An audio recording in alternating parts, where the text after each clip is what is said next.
دانستہ طور پر اس طرح کا ماحول پیدا کیا جا رہا ہے کہ شہر کے اندر جو ووٹنگ کا ٹرن آؤٹ ہے وہ کم ہو جائے. اور میں سمجھتا ہوں, میں نے یہ بات بار بار کہی ہے, لیکن اگر اس بات پر عمل نہیں ہو رہا, اس پہ دھیان نہیں دیا جا رہا, تو مجھے لگتا ہے کہ یہ جان بوجھ کے ہو رہا ہے کہ الطاف حسین کی جو بائیکاٹ کی کال ہے, کچھ قوتیں ایسی ہیں جو شاید اس کو تقویت دینا چاہتی ہیں. اگر شہر میں ووٹ زیادہ پڑیں گے تو انتخابات کی جو شفافیت ہے وہ زیادہ مستند ہوگی. اگر لوگ زیادہ نکل کر ووٹ ڈالیں گے تو انتخابی نتائج جو ہیں اس کو لوگ زیادہ آسانی سے تسلیم کریں گے.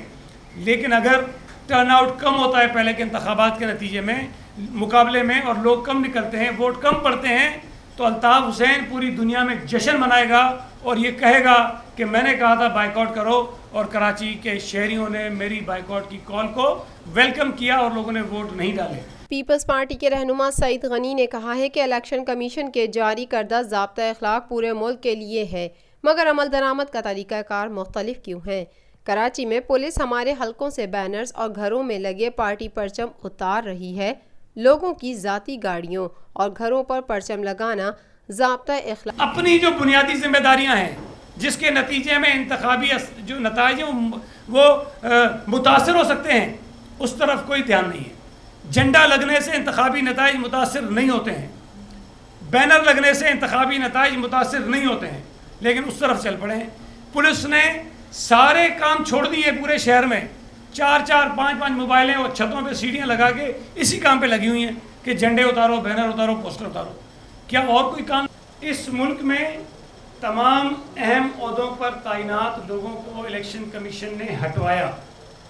تمام لوگوں, آئی ڈیز ہٹائے, چیف سیکرٹریز ہٹائے, سیکرٹریز ہٹائے, یہاں تک کہ ایسے لوگ بھی ہٹائے جن کا الیکشن سے کوئی واسطہ ہی نہیں بنتا, کوئی تعلق ہی نہیں ہے, جو کوئی اثر ہی نہیں پڑ سکتا, ان کو بھی ہٹا دیا.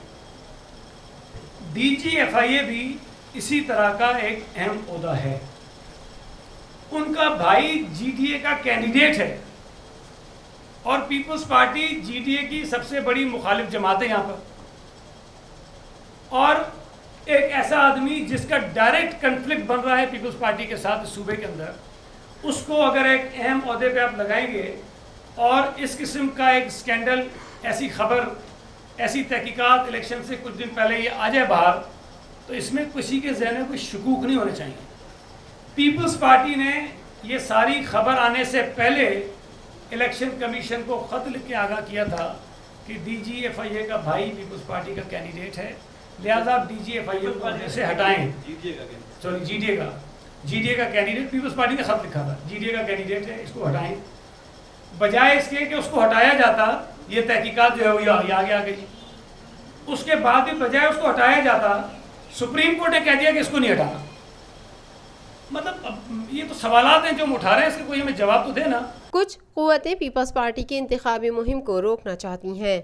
حسین لوائی کو الیکشن سے پہلے گرفتار کر کے پیپلز پارٹی کی قیادت کو نشانہ بنانا سازش ہے. انتخابی مہم سے روکنے کے حربے بند نہ ہوئے تو پیپلز پارٹی احتجاج کے لیے سڑکوں پر ہوگی. یہ میں سمجھتا ہوں کہ کچھ قوتیں شاید جان بوجھ کر اس شہر میں ایسا ماحول پیدا کر رہی ہیں, پورے ملک میں پیپلز پارٹی کے لیے خاص طور پہ ایسا ماحول پیدا کر رہی ہیں کہ ہم اپنی کمپین کو لوگوں تک نہ پہنچا سکیں, اور پیپلز پارٹی کی قیادت کو ملنے والا جو ایک والہانہ رسپانس ہے پاکستانی عوام کا, اس سے وہ زیادہ خوفزدہ ہیں.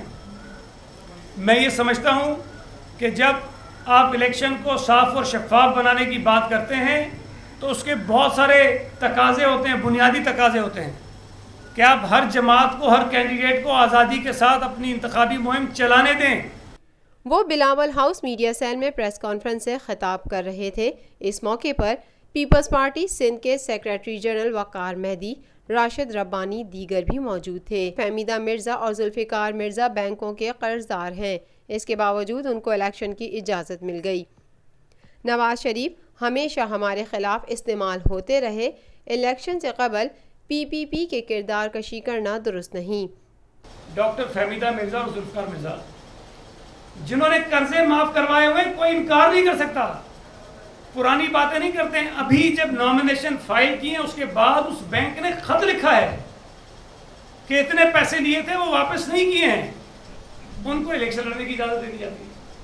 اور باقی کسی کو کہ تم نے فارم کے اندر اکاؤنٹ نمبر نہیں لکھا اس لیے تمہارا پیپر ریجیکٹ.